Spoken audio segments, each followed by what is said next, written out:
Welcome. Today we're going to walk through how to make your PowerPoint files offline unavailable in Dropbox using your phone.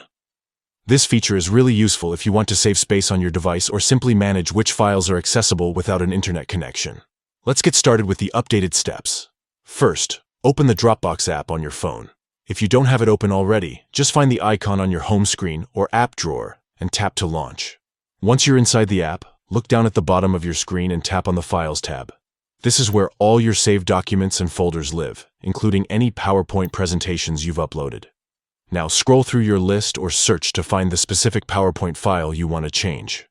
When you see it, look to the right side of the file name. You'll notice 3 vertical dots. Tap these dots to open a menu with a variety of options related to that file.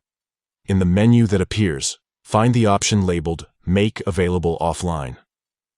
If your PowerPoint presentation is currently set to be available offline, the toggle next to this option will be turned on. To make the file offline unavailable, simply tap the toggle to turn it off. This action removes the file's offline copy from your device, but leaves it safely stored in your Dropbox cloud account. By doing this, you free up storage space on your phone while still keeping the file accessible whenever you have an internet connection.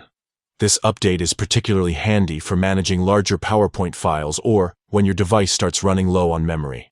And that's it. Just repeat these steps for any other PowerPoint files you want to manage. Remember, anytime you want to make a file available offline again, you can just go back to the same place and toggle it on. Thanks for watching.